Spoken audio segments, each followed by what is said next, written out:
Are you there, hero? It's me, your friendly neighborhood rabbi, and I have missed you. We've been on a bit of a high holiday hiatus, but now we are back in full effect. And today, we're going to hear from not one, but two rabbis about a holiday that we've been neglecting a little bit because of all the other wonderful holidays. This holiday happens once a week. You may know it as Shabbat. And we're going to talk more about that with our guests today, right after this bass.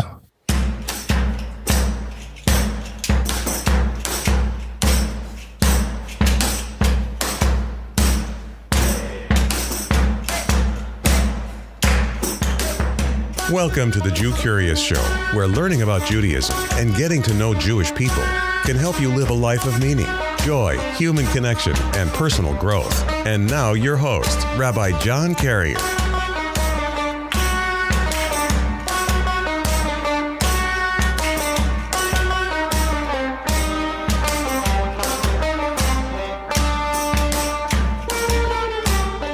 Thank you, Ron, for that wonderful introduction. Thank you, Joey Weissenberg and the Hadar Ensemble for those wonderful beats.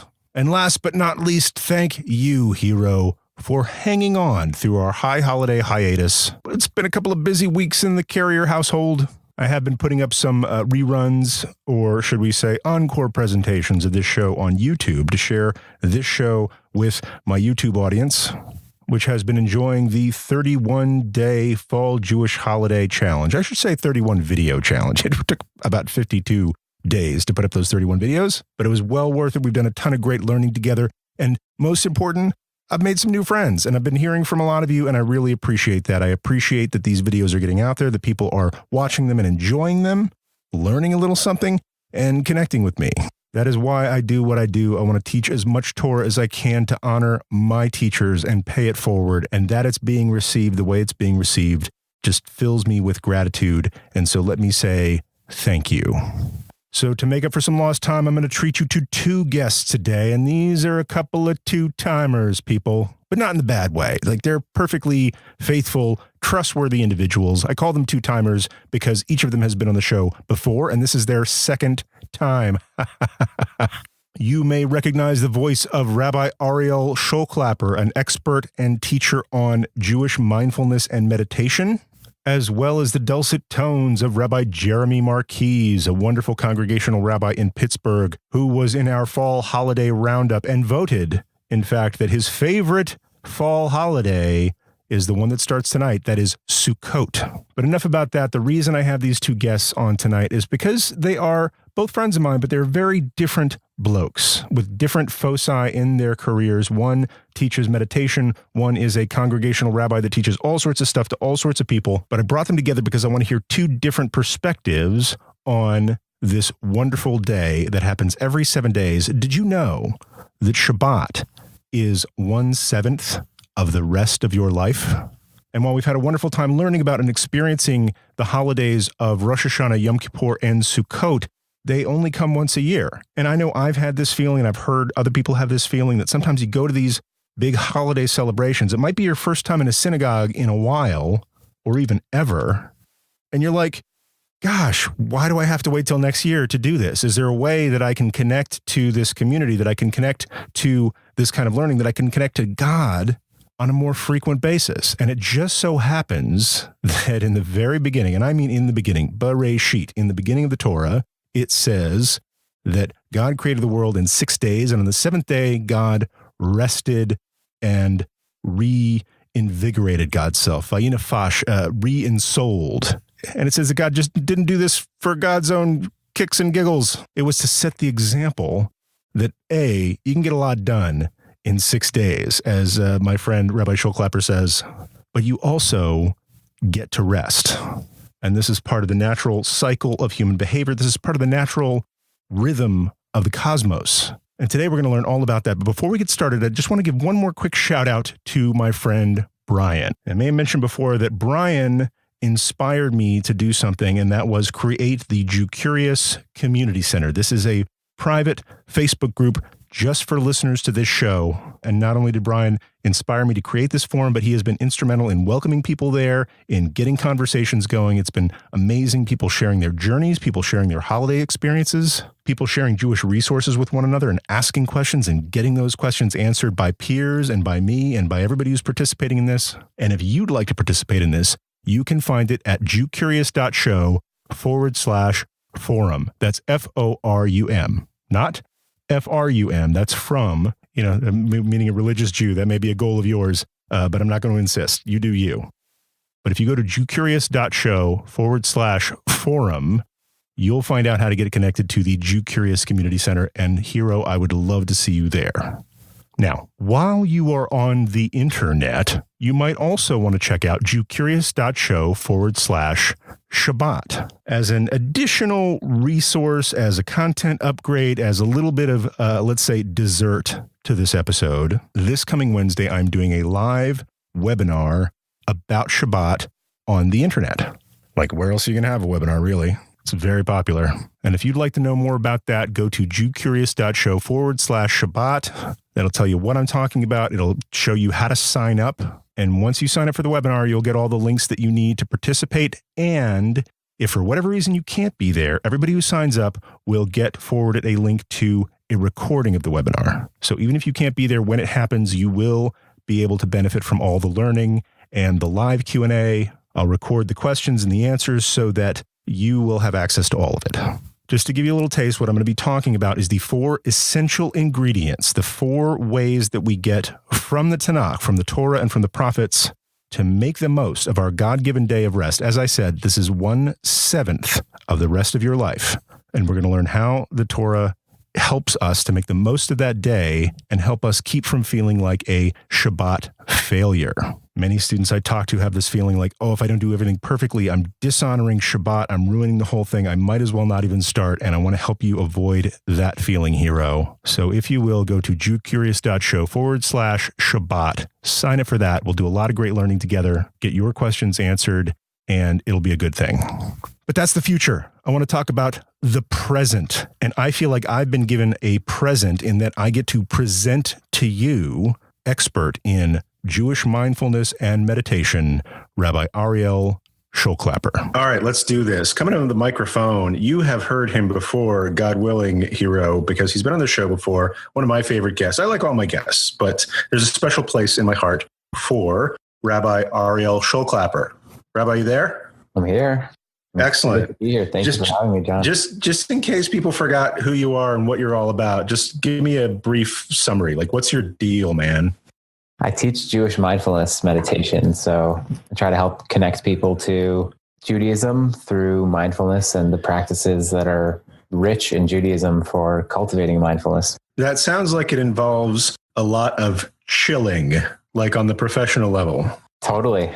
Yeah. Purposefully. On purpose, just chilling. Yeah. I wish I could chill for a living. But I guess, being a rabbi is sometimes like that. People ask me like, oh, what's it like being a rabbi? And I say, well, it beats working for a living. So what I want to ask you a very pointed question, because we have a very specific topic in today's show. And that is, do you like Shabbat? I love Shabbat. I know that's supposed to be the rabbi answer, but that's really the truth about how I feel about Shabbat. Probably one of the reasons that I ended up becoming a rabbi, actually. Very cool. Very cool. So you get to do Shabbat. So that's more professional chilling. Although some people would ask me questions like, wait, you're here teaching everybody that they're supposed to take off work for Shabbat, and yet you're doing it as your work on Shabbat. How do you square that circle? So I don't work in a pulpit. So for the most part, my Shabbat really is Shabbat. I don't work on Shabbat. And when I do teach on Shabbat, yeah, there's an element of preparation that goes into it. But for the most part, whatever the preparation is done before Shabbat starts. So I'm able to let it be what it'll be and teach to my fullest whatever I've prepared. And that's all I can do on Shabbat, really. Right. That's been very much my experience as well. Even in a pulpit, when I was in a pulpit, the idea is that, okay, what are some great things to do on Shabbat? One is pray, sometimes out loud. One is to learn Torah, certainly eating. Yes. And goofing off with my friends, which is pretty much what I did as a pulpit rabbi. I would show up, I would pray, maybe slightly louder than most people there, just in case. So people needed to know the page numbers. I would help with that, whether I was the rabbi or not. And I would goof off with my friends in the form of teaching Torah, and then we'd eat. Well, you forgot one of the most important parts, John. What's that? The resting part. Okay. So what does that mean? So for me, it's the part where, life is so fast paced, so much go, go, go. And it's sort of unrelenting if we let it be. There's never going to be a cease to our emails or our text messages or phone calls. So to be able to have that time to just take a break from tech, and I mean, just for our own sake, but also I think one of the things that Shabbat is so beautiful, that makes Shabbat so beautiful, is that it's sort of embedded into the fabric of the universe. And I think Genesis tries to capture this, right? And God rested Shabbat vayinafash on the seventh day. Mm-hmm. Well, that's because it's teaching us that you can do a whole lot in 6 days. You can do all you want. You run around, run yourself ragged, but you need one day to just stop and relax and chill and rejuvenate. And so for me, that's the secret sauce. I love that about Shabbat. It gives me that opportunity to just stop. And just, that's how it works, is when you stop, that's how you re-ensoul, vayinafash, which is the word for soul. Yinafash, to yinafash is to re-ensoul. Oh, very nice. I love that. And I love how you frame it as being kind of embedded in the fabric of the universe, as we see in the creation story. And I think that's true whether you see a 7-day of 24 hours each creation story as our Genesis, or whether you read that more metaphorically. For as long as there has been human existence, there has been a recognition of the necessity for rest. And you also touch on the counterfactual, or the counterpoint of that, something that people almost never talk about, is that every time it mentions Shabbat in the Torah, first it says you should work for 6 days. Yeah. which sounds pretty harsh, right? It says you will work for 6 days. Some people work 5, some people work 3, some people work 7 or 8 days in a week, it feels like. But the Torah is encouraging us to work. That we have a thing to do in this world. We have a purpose to fulfill. We have a partnership in the ongoing creation. And that's important. But just as important and essential to being able to do that is this built-in God-given day of rest. Yeah, exactly. And it's for the purpose of helping us be better when we're working. So they work together. They're sort of, if you work, you burn yourself out, and if you don't rest, and if you rest, you become slothful, and that's not very good either. So there is a balance, and it's something like 1/7 of, each day or each week that we should be taking time to be sort of pulling back, doing some of the ceasing, some of that chilling, so that we can be better when we're in the rest of the week. And I think that's why I meditate on a daily basis. That's what we do. It's a sort of the same thing that Shabbat can help us do with our lives. That short resting time each day can help me be better in that entire day. Right. It's like a mini Shabbat within the day helps the rest of the day. That's right. Exactly. Right. And that's the same thing with the high holidays and things like that, where they're bigger versions of that. Mm-hmm. It's a heartbeat on a different frequency, it seems like. Yeah. I love it. Now, is there a particular ritual of Shabbat that you're particularly attracted to, or one thing that you're like, oh, I can't wait to do this thing on Shabbat? I just like the nap. I love it. So I was going for like lighting candles or drinking wine, or, going to a service where nobody understands what's going on. But the nap, nap. Yeah. The nap is the biggest, because I can't do that during the week. I can't take a nap in the middle of the day during the week. My schedule doesn't allow for it. And so on Shabbat, there's that opportunity is ripe. It's there, and I don't have to be anywhere or do anything, or I can just sort of cease and let the world move along and take a little rest. That's awesome. And legit, like you can drink wine anytime you want. And the truth is, anytime you do, we have this just about the same blessing for drinking wine. Yeah. Right. And you can light candles whenever you feel like it. It's always somebody's birthday. But who somewhere right now. But who has the bandwidth to take a 3-hour nap every single day? Now, some people do. But I will tell you that is one of my most faithful rituals as well. And maybe I don't know if I put words in your mouth that you said 3-hour naps. That's my tradition. If I can conk out for 3 hours, that's a good Shabbat right there. Yeah. Especially those summer Shabbatot where it's real long. Mm-hmm. Seriously. You can wake up and there's still Shabbat. There's still some left. I can't believe it. Exactly. Now, is there anything about Shabbat that is hard for you that maybe you don't look forward to or challenges you still, even though you're a rabbi? Yeah, I think I have a hard time. I think I'm not the only person, but there's something to feeling like if I'm always doing, then I'm in control. And on Shabbat, it's the blessing of being able to cease, but it's also this opportunity that I still have a hard time with, which is, it's almost like saying, the world is going to go on without you, Ariel. And whether you take this, whether you work today or don't work today, the world is going to go on. And I take the world on my shoulders in a lot of ways. I feel like the world is on my shoulders a lot of the week when I'm working. And on Shabbat, it's this opportunity where I can sort of sit back and reflect on how beautiful the world is around me and how the world sort of moves along at its own rhythm, whether I'm moving it along or not. And that aspect of Shabbat is difficult for me because it reminds me, it's difficult and it's also freeing. It's difficult in that it reminds me that the world, maybe I'm not as important as I think I am. The world will go on without me. It can go on without me doing anything like I'm supposed to do on Shabbat. And it's freeing in that I can also sit back and just marvel at how amazing the world is and that things do just move to their own rhythm. Sort of comforting. I think you really put your finger on something. And I think that what's hard for me sometimes, and I think what's hard for a lot of people, is as much as we wish we could unplug from devices and constantly checking email or answering phone calls whenever they come in, whatever happens, that creates a lot of anxiety. A piece of it is like, oh, I wish I could let go of this stuff. I wish I didn't have to do this. But a piece of it is also like our sense of importance, because we all like to feel like we're doing something important in the world, and we all like to feel like we're needed. Yeah. And what happens if I don't answer my phone for 24 or 25 hours? Right. And people realize that maybe they can get by without me. Oh, no.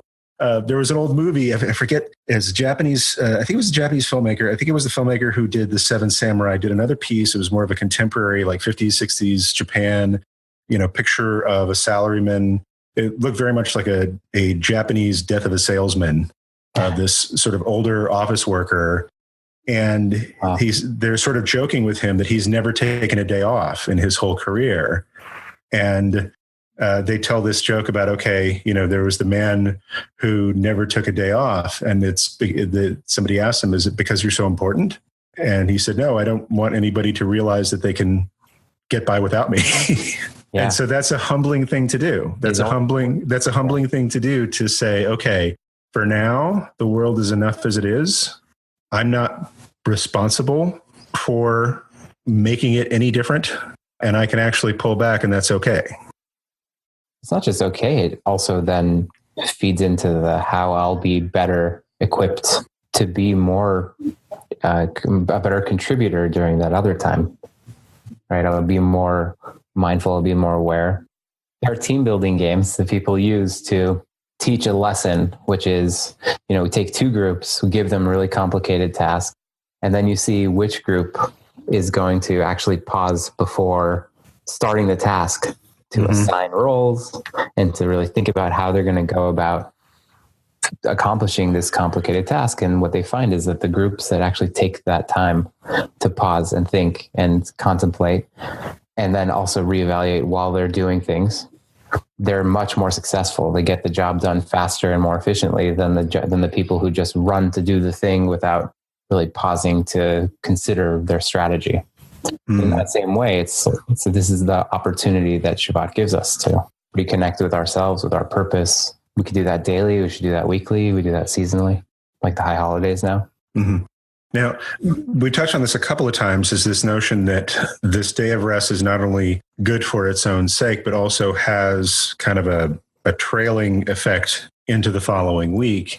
And I just want to reflect on that. I hear that over and over again when I sit on the Beit Din for conversions. One of the Dayanim, one of the judges, one of the rabbis there always asks this question that I think is really great. And he says, after he asks somebody what their Shabbat experience is like, he says, now, do you see that has an effect on you the other days of the week? And the answer is just about always yes. And students can point to not just, oh, I'm more effective, I'm a better worker, but they also have this enhanced sense of self-control, a sense that they're approaching their work as not just an automaton that can be run constantly, but I'm choosing to do this work today because I'm a free person. And I think that's part of the reason we always mention Yetziat Mitzrayim when we're like doing the Kiddush. We talk about leaving Egypt. Like a 7th day of rest on the regular is a signifier of a free person. I love that. I mean, that's one of the things I teach people, the power of renunciation or like telling yourself no to a thing, is that it gives you the strength to be able to see that desires that are pulling us are passing.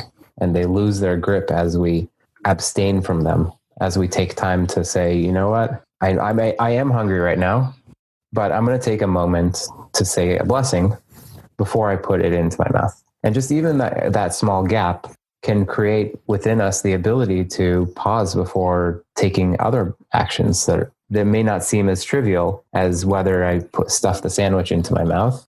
But it could be as big as, the words we choose to say to a loved one or not, and pause for even just that moment and let things settle and think about what we're going to say later on in the day. I've said this before, and I'll say it again, in teaching in the name of an anonymous jazz musician that I heard on the radio one time, who said, sometimes the very best notes are the rests. Yeah.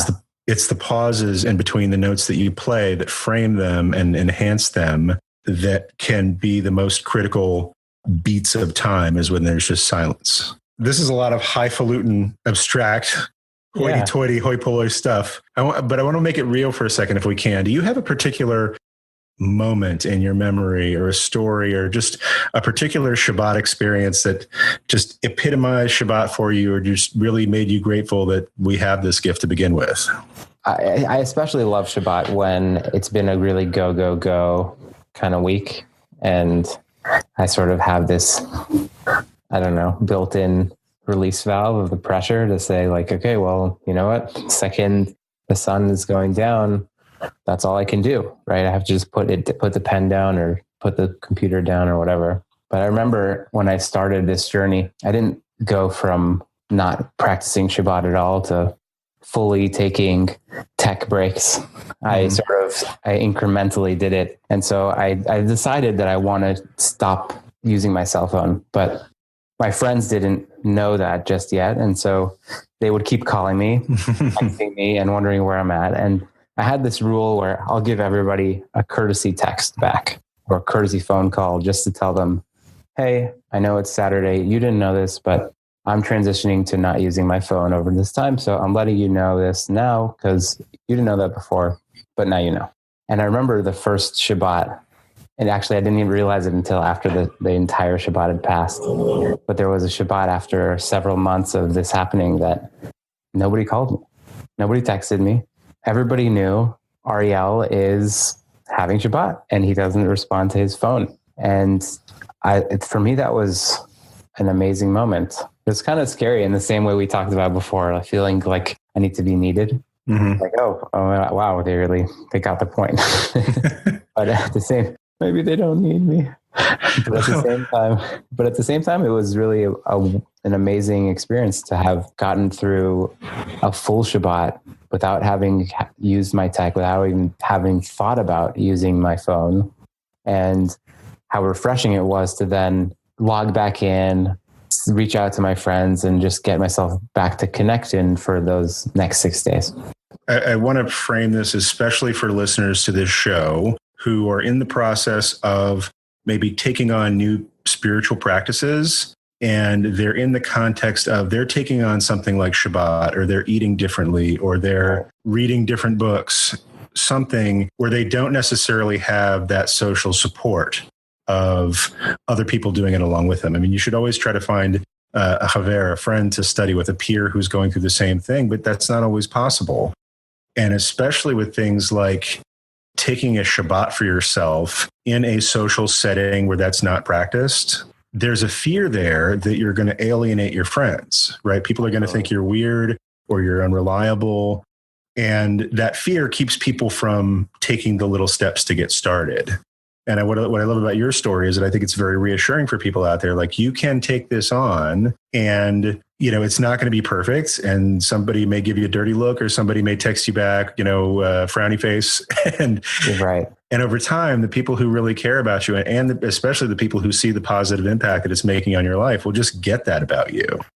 And who knows, you may be even inspiring other people to take that on themselves. Right. Yeah. Some of them have taken more intentional Shabbat practice on, and others haven't. And that's okay too. Well, before we close out, I want to ask if there's any particular books or resources that were helpful for you. Like you mentioned, this isn't something that you were born doing. You took this on, I think, as an adult, if I'm not mistaken. Yeah. And so, starting from scratch as an adult learner, were there any particular resources that were valuable for you that helped accelerate you? When it comes to Shabbat, my biggest guide was my rabbi at the time. And he was Rabbi Gary Oren, who's now in San Diego. He was just amazing because he encouraged me to take one practice on at a time. Actually, he said, take 3 practices on. Take one you're interested in. Take one that means nothing to you at all. And take one on that really challenges you, and see how they go. And that process is something that I still work with even till today, where, sometimes the thing I didn't like becomes the thing I most love once I experience it. And sometimes the thing that was neutral becomes, I really love it. And sometimes the thing I loved becomes kind of a bear. But it's always a rotation of new things that are coming in and out of that process. There's one book that I really love I came to it much later, and I sort of wish I had it earlier, because it would have given me a nice way to reflect on how the bigger picture fits in together of how Judaism can be a mindful practice, and especially the Shabbat, and sort of, I think it's Rabbi Alan Liu. May his memory be for a blessing. And he wrote the book, Be Still and Get Going. Right. Rabbi Alan Liu talks in that book about how Shabbat, when you first start to observe it, can really be overwhelming and amazing. And then over time, just like any other practice, can start to feel a little less powerful. And he says, after a while, you might find yourself feeling like you're having to force a sense of exuberance of joy, of what you first experience as peace and well-being becomes just simple boredom. But if you persevere through that phase, and this was the part that I really would have loved to have seen early on, because at a certain point, the veneer kind of comes off. It's not a shiny toy anymore. It's a way of life. And he says, but if we persevere through this phase and continue observing Shabbat, we may eventually find that Shabbat has altered the deep structure of our consciousness, of our mind and our soul. It's implanted the rhythm of the cosmos there, the alternation of stasis and motion, of activity and rest, of rising up and falling away. I love that, because that's the truth. With any practice that we take on, I sort of alluded to it earlier. In the beginning, it can be really exciting, just like anything new. But as time goes on, as years go on, it becomes a way of life and way of practice, and something that really can become part of us and who we are and the way we see the world, in ways that can really be transformative, but also doesn't have the same shine. It's like the first date versus the 10th year anniversary. Right. Those are totally different versions of love. Yeah, absolutely. And I think that's a great metaphor for it, because I'll tell you what, I would not trade my 10th anniversary for 1,000 first dates. Right. No, absolutely. Absolutely. Well, Rabbi Schulklapper, thank you so much for spending this time with me right before Shabbat, especially. I know you have a lot of busy work going on this high holy day season, and I can't thank you enough. So thank you for having this conversation with me and for sharing your Torah about Shabbat with the Jewcurious posse out there. Shabbat shalom. Good Shabbos. Thank you, Rabbi Schulklapper. That was amazing. But Hero, I can't let you get away with just one single perspective on Shabbat. You have to hear from my friend, my colleague, my teacher, Rabbi Jeremy Marquise. Okay, coming back to the microphone. Back to the microphone. I usually say coming to the microphone, but coming back to the microphone is our good friend, Rabbi Jeremy Marquise. Jeremy Marquise has been on this program before to talk about the holidays, and now you are in the Two-Timers Club, man. How does that feel? It's an incredible feeling. I'm a little verklempt, really. Okay, I think once you're a third timer, then we'll get you a smoking jacket. You and Adam Greenwald and maybe Ariel Schulklapper and anyone else who will show their face on this podcast 3 times gets a smoking jacket. Nice. I'll hold you to that. Or at least a picture of a smoking jacket. So I have to ask you, there's this thing we have. We've been in the middle of a bunch of holidays, and last time you were in the show, you were talking about the fall holidays. And just because it's coming up, based on when this podcast is going to air, you picked your favorite fall holiday as Sukkot. Is that correct? I very much strongly so. Okay, we're not going to get too much into Sukkot because you talked about that before, and I don't want to waste your time. But just putting that out there, 2 out of 3 rabbis agree that Sukkot is the superior fall holiday, or at least their favorite. And so I'm giving my good buddy Sukkot a little shout out right now. It's going to begin based on when this podcast comes out. It's going to begin sundown tonight, and I hope you all enjoy it thoroughly. Zman Simchatenu, this season of our rejoicing. But that's not what I want to talk about today. Today, Rabbi Marquise, I want to talk about Shabbat. Are you ready? I'm so ready. So I have to ask, what's so great about Shabbat anyway? I think there are a number of different things that are so great about Shabbat that come from different angles. One is, just as a human, we don't have a lot of times to just take a break and really stop and be. And I'll talk about a little bit what that means later, I'm sure. But having a dedicated time each week to stop doing other things, to really refocus one's attention, is an essential human need. And Shabbat is an amazing way of doing that. There are lots of other ways to do it, but Shabbat, I think, comes at exactly the right time once a week. And I think the next piece is the relationships that are built in that space. A chance where you and other people who might be sharing an aspect of Shabbat have an opportunity to encounter one another without the encumbrance of the internet and lots of responsibilities, things like that. In particular, because Shabbat has lots of things that you don't do, a lot of things that are distracting, that pull you away from important ways that our life can be improved. So on Shabbat, we don't do certain labors. We're hopefully not using the internet too much. We're not checking work emails. We are instead focusing on what's right in front of us, what we're not doing to create the world around us, but really being a partner in relaxing, a partner in just being present. And relationships are always more successful when you're being present. Regardless of if that's to a child or to a partner or to a parent or to a stranger, the ability to be present makes the difference. So what's great about Shabbat is the chance to stop and rest and be present in yourself. And the second is the relationships that come with that, with the same kind of presence that you're provided by the day. So I love this shift in focus that you've set up. And the idea is that throughout the week, 6 days shall you labor. We're building stuff, or we're working on building stuff, or we're checking somebody else's building stuff, or we're unbuilding stuff, taking stuff down, things like that. But we're building things, and we're not necessarily building up the bonds with other people. But on Shabbat, because we have kind of an excuse to take off from building, we can actually build something else, and that is bonds with other people that we don't get to see as much during the week. Exactly right.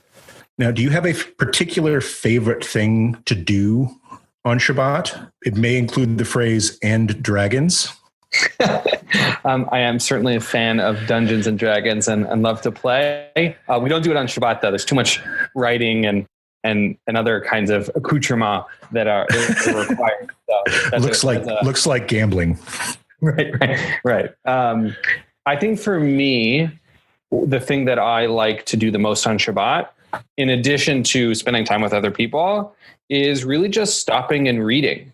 And it could be Jewish content, stuff on the weekly portion, or parts of Talmud, or other things that might be interesting, or just essays and other sermons that people have written, things like that. But also just stuff that I like to read for fun, fiction. And I'm a big science fiction fan, as you and I have talked about on previous occasions. Just a chance to sit and read and have it be quiet, go outside for a walk. Those are things that I love to do on Shabbat, in addition to the relationship building and being present and having great Sabbath meals, both for lunch and in the evening. Those I would say are just I don't get the time to do those things during the week. And having a real 25 hours to just not worry about those other things and just get a chance to relax and read and go for walks. It's essential for me and the best way I want to spend my Shabbat. Now, is there a particular favorite thing to not do on Shabbat? Like something you just relish refraining from? So in addition to not checking my emails, I think not having to drive is one of the things that was really important to me. There are certainly times and circumstances where I don't have that option. I used to work in a synagogue much farther away from my home, and I wasn't really able to move. And so I did have to drive, and that's fine. And the circumstances come up from time to time. But the truth is, not having to get behind the wheel and not having to worry about traffic and not having to do that is by far my favorite thing not to do. It gives me a chance to focus on the world around me that I can do with my feet. And I would say also not worrying about having to purchase anything. I don't carry my wallet. I carry my ID because I think it's important for safety reasons out in the world. That's for me personally.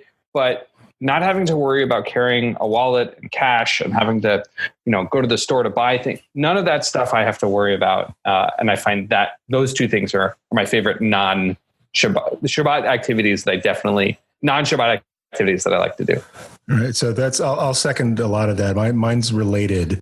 Before I started doing Shabbat, probably seriously, maybe 15 to 18 years ago, my favorite thing to have what I'll call the Shabbat excuse for was going to the mall. I may get a few unsubscribes here, make some enemies. I do not like going to the mall. If people still go to the mall, I don't know. That's it. I don't like going shopping, and I don't like going big places where big crowds of people are shopping, and I especially don't like parking in those places. So Shabbat was a combination of all those things. So right. So driving someplace to park there and spend money, and in the process probably get angry with people because of other people's parking skills or lack thereof. And I'm a bit of an agoraphobe. So podcasting is a good career for me. I don't like crowded places, and this is about as uncrowded a job as you can do. So I love what you said, just being able to be in the world that I could reach with my feet and be around people in a non-transactional way, and also not dealing with how people park at the mall. I think there is a really important point, though, which is there are many Jews who do drive to synagogue or to people's houses and do spend some time behind the wheel on Shabbat. I think it's important that's okay. Right? There's lots of ways to do Shabbat, lots of ways to make it meaningful. If, for example, right, honoring one's parents is an important mitzvah. If my parents lived just too far away, right, that might be something I have to negotiate to be with them because being with family is an important thing for me. And so I wouldn't want to create the expectation that everybody has to do it the same way. For some people, having to get behind the car is essential to having a Shabbat experience. There's Right. lots of ways to do these things. And this was the basis of a trend in the conservative movement many years ago that's saying, okay, like you shouldn't drive. Right? You should try to not drive, right? There's combustion involved, there's carrying, etc. If the only way you're going to be around a community to experience Shabbat with is to drive, be with the community. And many people make that choice as well. And my particular choice is I really like to avoid getting behind the wheel.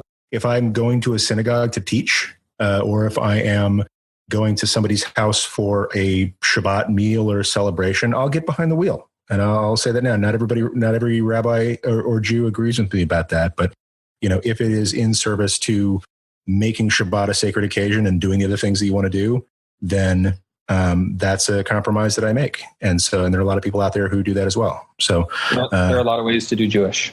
There are a lot of ways to do Jewish. Now, speaking of ways to do Jewish, is there anything about Shabbat that is difficult for you?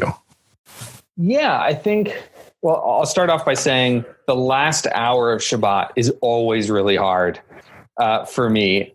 When Shabbat ends at, let's say, 9:00, that hour from 8 to 9:00, where I know the world and the internet is waiting, I find to be really challenging. Just sometimes after a long time of sitting and being present, it's also exhausting in some sense, right? It's not, the rest looks different. And so I find that period of time to be really hard. But there's, I think, a mindfulness practice that can be built into that in some sense. I think also that not using my phone, which I use so much of the time, I think is really challenging. And I would say that writing is something that I find. I like to write in my books. I like to take notes. It's one of the ways I process information. I draw and I doodle, and not having that is both like a gift. It means I don't have to worry about it. At the same time, I really want to do that, and I can't. And so I find that's one of the things that I find challenging about Shabbat. Yeah, absolutely. Me as well. Taking, underlining, if I'm reading, I love to read on Shabbat. If I'm underlining books, usually I'm underlining and marking things in the margins and things like that, and not doing it on Shabbat's tough. So what I often challenge myself to do is I'll mark the page in some way, like put a paper napkin in there or put something in there that I could take out again later, and then go back and say, okay, what was compelling about that page? And then maybe scribble some notes later or something like that. But you're right. It's hard. I remember learning a trick from some rabbis several years ago about how to keep score for Scrabble. It was once in my Talmud class. I said, you know what? My family loves to play Monopoly on Shabbat. And they said, how dare you? Like, how can you play Monopoly on Shabbat? It's all about pretending to exchange money. And I said, yeah, but it's not actually exchanging money. They said, no, it's true. You can't play Monopoly on Shabbat. You should play Scrabble like everybody else. And I said, how do you play Scrabble on Shabbat? You have to write down all the scores and stuff. And they said, no, everybody knows. Everybody who's playing Scrabble gets a book, and preferably a long one, at least a couple hundred pages, depending on how good your Scrabble game is. And whatever your score is, you take a napkin or take something and you mark the page in that book, and that's your score. And so everybody keeps score that way. And this may not be news to you, but this blew my mind. It's like so suddenly, Monopoly's out and Scrabble's back in. I will say, Scrabble related, having a paper dictionary on Shabbat is good for a great many reasons, including the resolving of arguments. So, in addition to Scrabble, having a paper dictionary, which many people don't have these days, always useful. Right. And of course, my favorite Scrabble dictionary is, I'm going to nerd out here for a second, then I'll cut this part out, is my Alkali English to Hebrew dictionary, because it had the most archaic English words in it and their Hebrew definitions. Okay. And I'll cut right there. Okay. Now, as you were learning about Shabbat, now I know this from previous conversations that you didn't grow up super duper observant of mitzvot and Shabbat and things like that. You were learning this as you were going, yes? Correct. Now, as you were learning about Shabbat, were there any books or resources that were particularly helpful to you that you'd recommend other people check out? Yeah, I think some resources that are useful depending on where you are in your journey. One is The Sabbath by Heschel. it's always really high up on the book suggestion list, with the caveat that you have to read it one paragraph at a time. That's how Rabbi Heschel thinks. And that book is really helpful in terms of orienting one's mindset towards Shabbat. So it's not really practical in terms of what do I do and what don't I do, but I think for mindset, absolutely essential.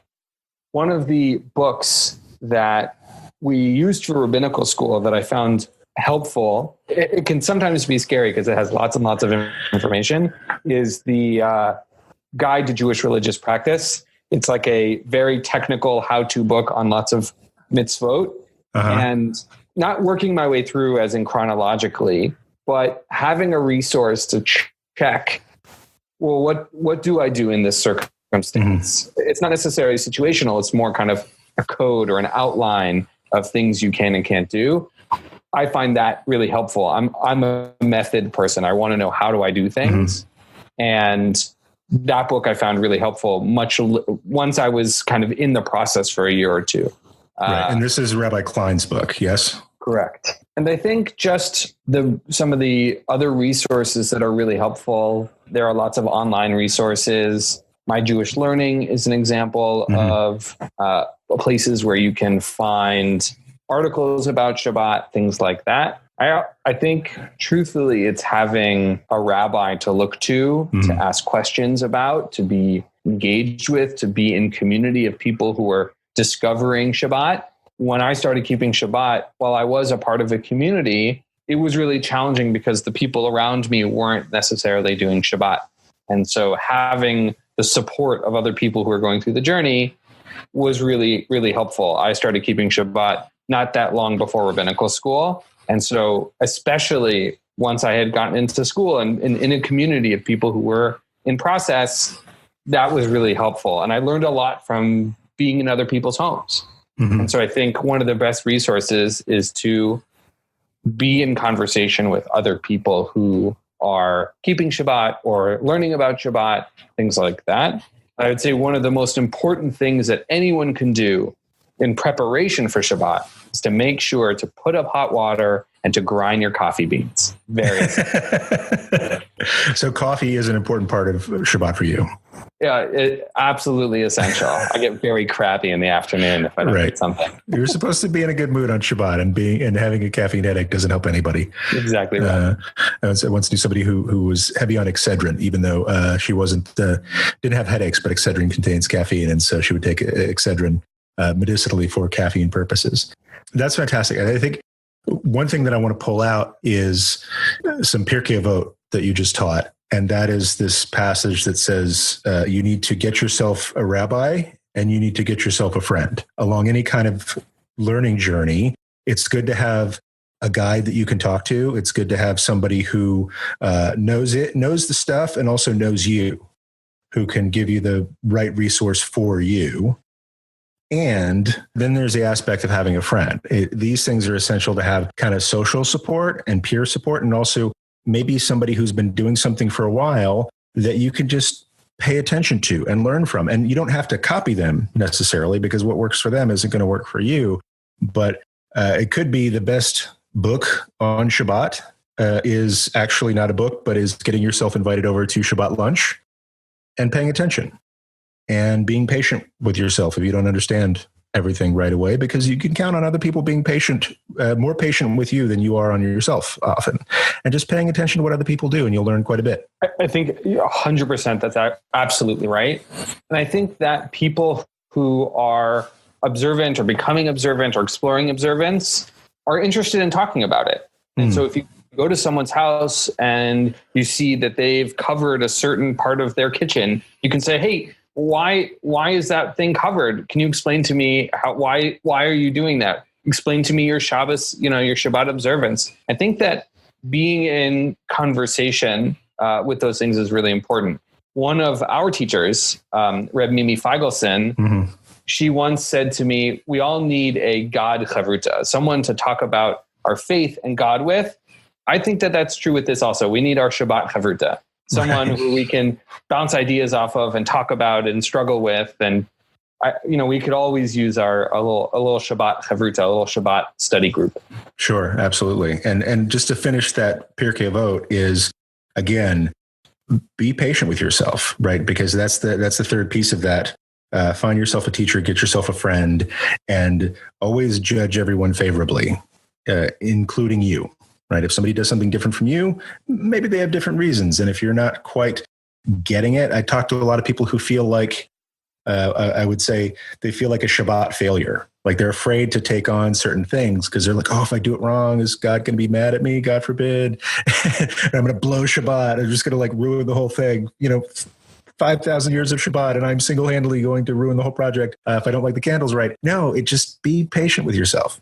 And but I know that feeling is real, and there's a real way to overcome it. And that is get yourself a teacher, find yourself a friend, judge yourself and others favorably, and go back to teachers. Get a good teacher like Rabbi Jeremy Marquise. If you're not in Pittsburgh, I highly recommend everyone move to Pittsburgh.